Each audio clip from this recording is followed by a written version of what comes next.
You are on assignment. We'll keep increasing sanctions. I like people coming here legally. Now, a behind-the-scenes look. Welcome to On Assignment. I'm Imran Siddiqui. And I'm Alex Villarreal. Coming up, our VOA reporter accompanies former President George W. Bush to Africa. The wildlife and wonder of Alaska in the summertime. We'll see it up close. We'll hear about the story of an anti-logging activist killed this year in Cambodia. And we go back to Indonesia for a look at the problem of child smokers. These stories and more are up next as we go on assignment. Former U.S. President George W. Bush returned to Africa recently to promote cervical cancer treatment programs for women, many of whom are living with HIV. Since leaving office, Mr. Bush has been quietly building on his success in fighting AIDS in Africa. VOA's Brian Padden accompanied the former president to the continent and got a behind-the-scenes look at the trip. He spoke with On Assignment's Rebecca Ward. Let's take a look. Epidemics of modern times, the spread of HIV. During his presidency, he passed a bipartisan bill that funded billions of dollars for antiretroviral drugs for people with HIV and AIDS in Africa. He is credited with saving millions of lives. So in Zambia, he came to promote his current cause, which is preventing cervical cancer. One of the things he talks about is that they have saved so many lives with the anti-AIDS drugs, and yet people now are getting exposed and can die from other causes like cervical cancer, which are also easily curable. So he is using success from the past to promote this cause.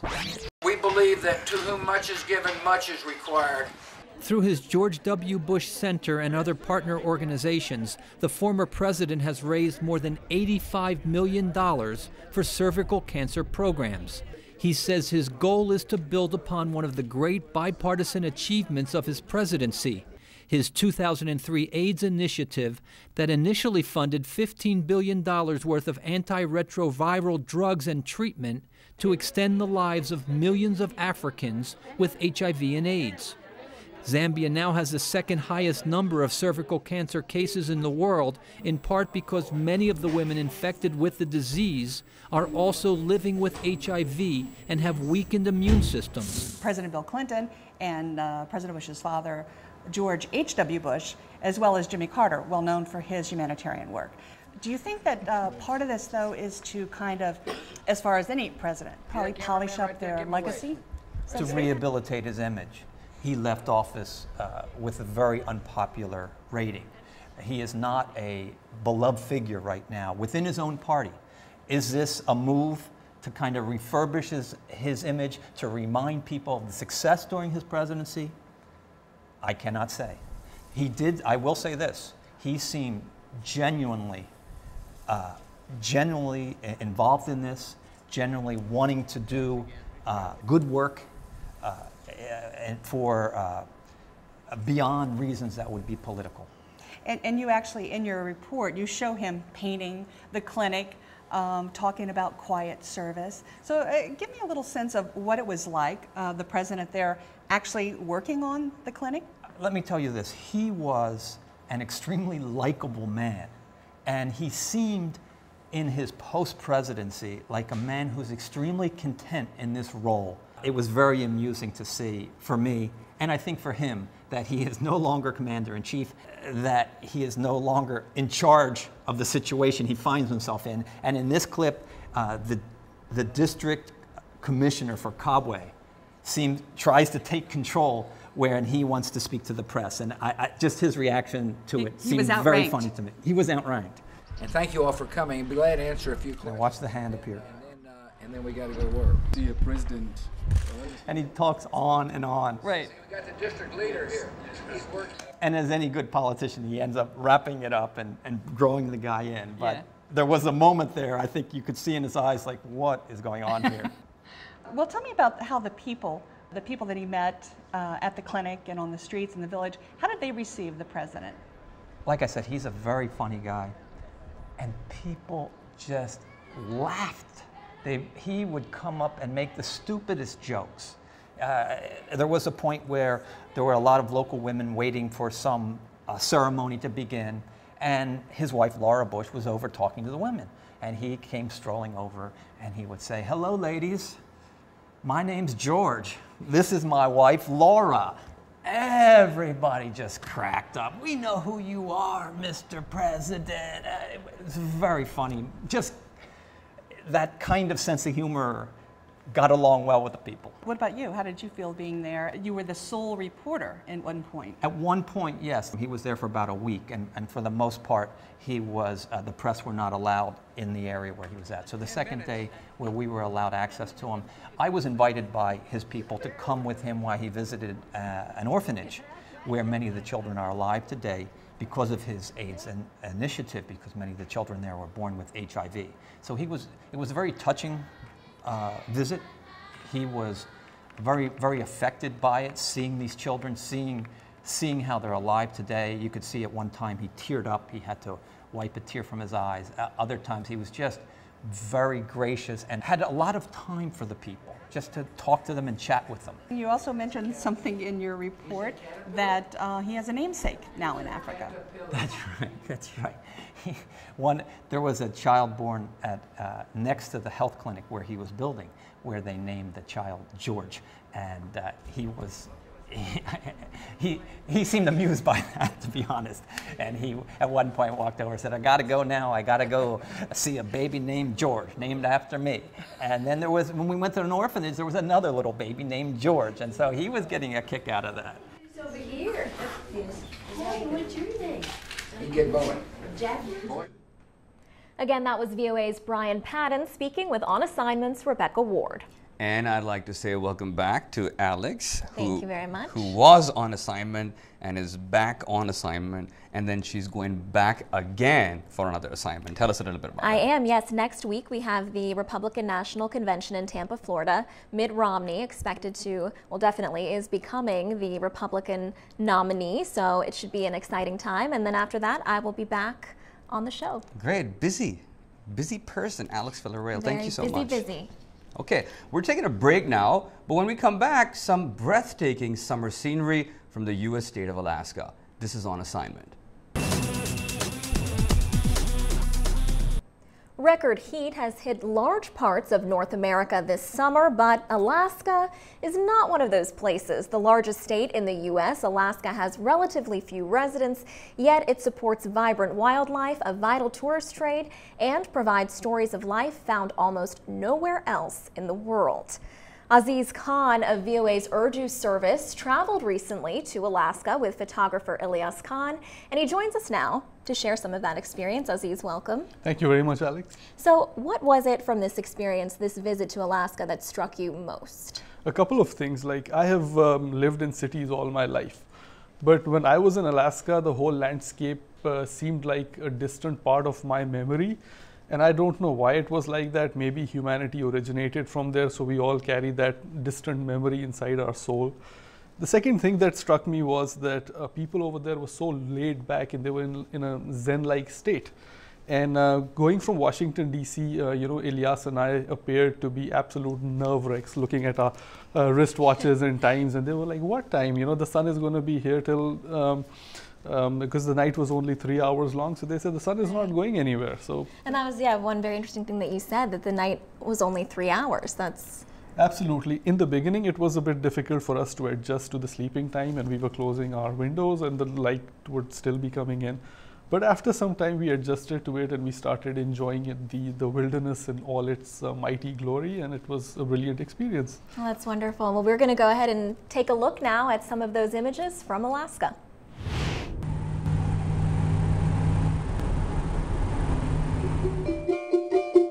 In 1784, Russians established a colony here for their fur trade. The US purchased Alaska in 1867, and all the Russians left were their churches. Many Americans considered it foolish to buy this cold and remote land, but that was before all the gold and oil was discovered. Anchorage is Alaska's starting point for the state's vital tourism trade. This is the best fur for making ladies beautiful. I show you. This is the kind of wolfskin coat Old Jack presented to US President Ford, who was in Alaska on a stopover.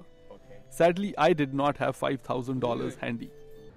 Only 1/4 of Alaska can be reached by road, but it still has the longest highway and rail tunnel in North America. It leads to tiny Whittier and a deep port that never ices over. The summertime population of Whittier was only 139 people.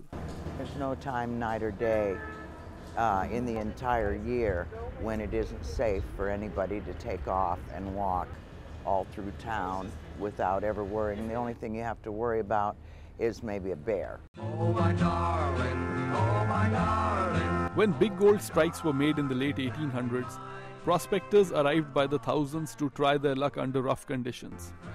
More than 900,000 kilos of Alaskan gold has been mined, and people are still digging for more. Almost every day of the year, miners will come in our store with the gold that they have found for sale. We don't buy it all because it's very expensive and very valuable, but we get to talk to them and learn about how they found it and where they found it in Alaska. So yeah, it's a very interesting job. But Alaska's stark, untamed beauty may be its biggest treasure of all. Visitors like myself head out to Resurrection Bay to see whales, not always easy to spot despite their size. Other denizens are less camera shy. Whoa, that's big! Just another display of the power of nature in Alaska.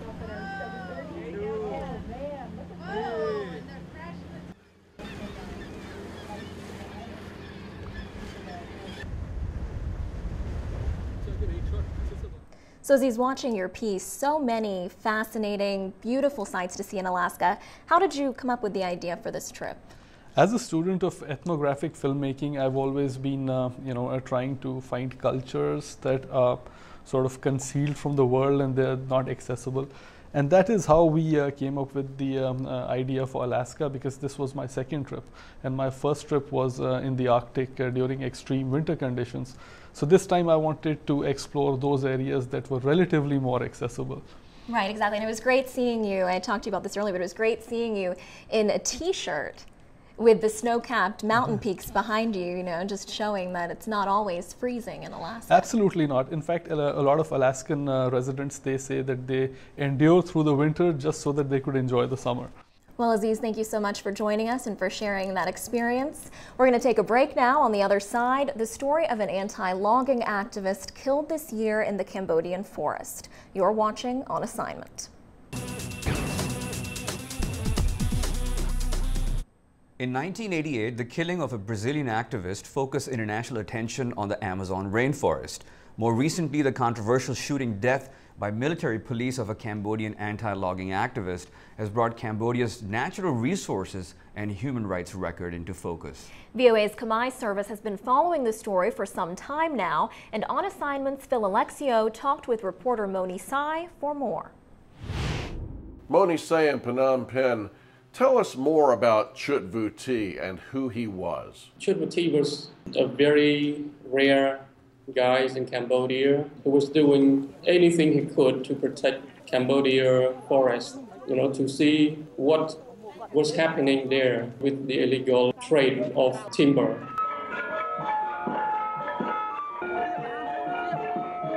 About 1/5 of Cambodian land has been leased to international or a local business. Do I have that right? More than 1 million hectares of land have been granted as economic land concessions to private companies, especially the Chinese and the Vietnamese. When you get permission or grant from the concession, you are legally allowed to cut down trees. And that's what worried Chut Vu Thi. He was very concerned that when those companies have permission to clear the land, but the profit does not go to the people, it goes to those private companies. Is there any information where there are a lot of government officials being paid off so that the loggers can do their thing? Yes, that's one of the facts that Chut Vu Thi found out. He found out that there was a connection between the illegal loggers and government officials. Here, if you do not have guns, you do not have power, You cannot go into the forest and cut down trees. And almost everyone knows this is a reality in Cambodia.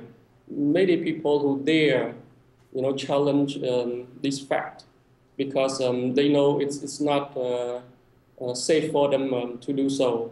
So Chutwati is a rare guy who dare challenge that, and he's the one who find out that the connection between the illegal logging activity and the government officials is very dangerous for Cambodia. Everybody knows that there's a lot of deforestation in Cambodia. There's a lot of forestation and nobody cares about it.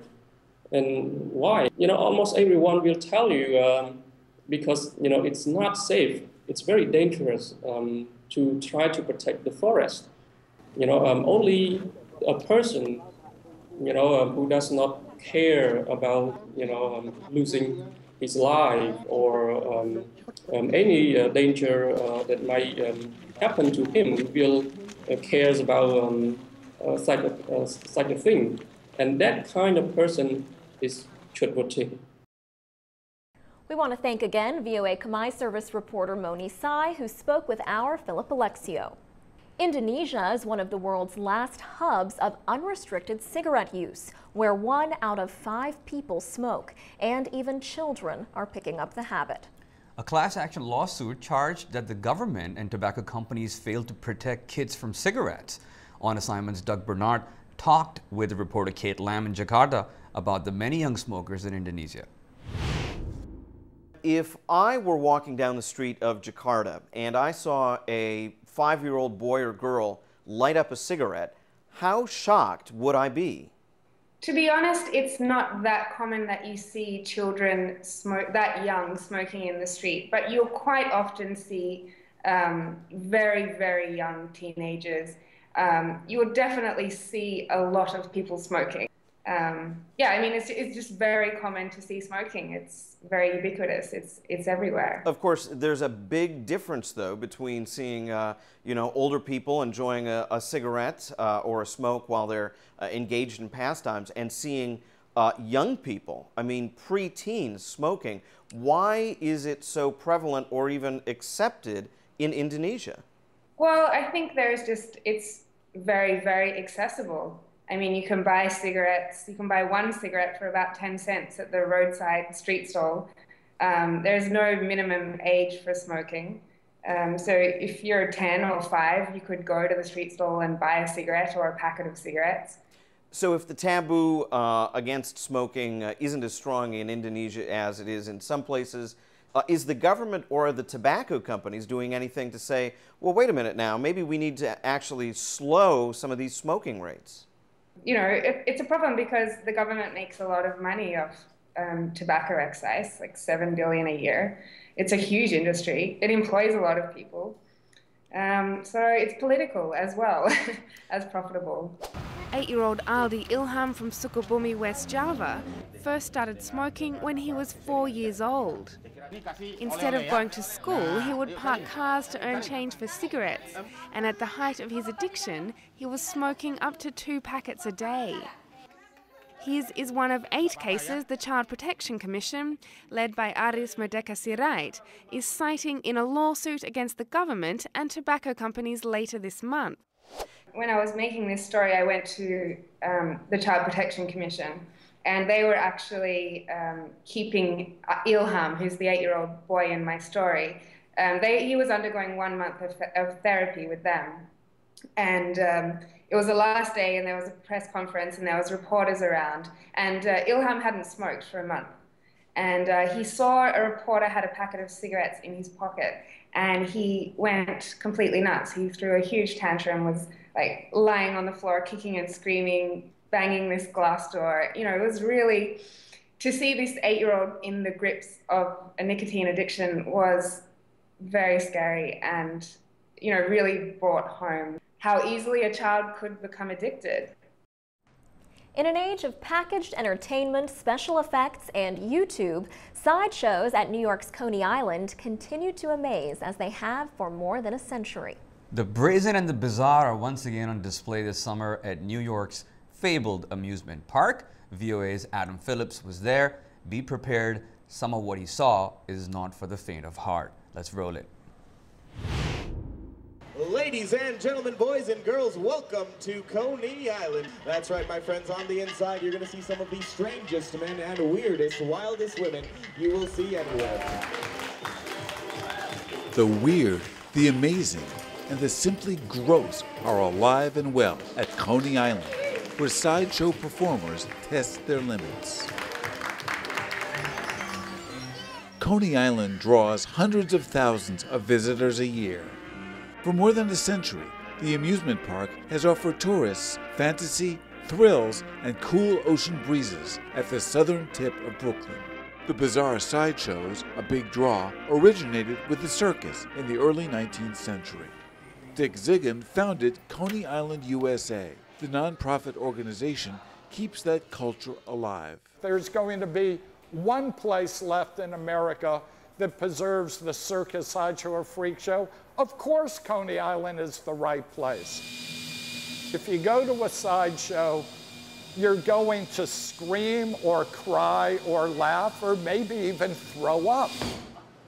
Crap, it's stuck. There's a reverse switch on here somewhere. Ow! Princess Pat of Nigeria, that's her stage name, is one of many sideshow performers here. I'm from an artistic family. So when I got here, the first thing I did here was a blade box. And slowly I started learning. Don't be naughty here. Alejandro Dubois specializes in escape acts and dangerous feats. My inspiration of Harry Houdini has taught me to do just to keep pushing the envelope and see how far you can go before you end up killing yourself. Rush Hicks is an extreme contortionist. He was born with Ehlers-Danlos syndrome, a rare and sometimes life-threatening disease that makes his joints, skin, and internal organs elastic. I realized I was home the first day I was here.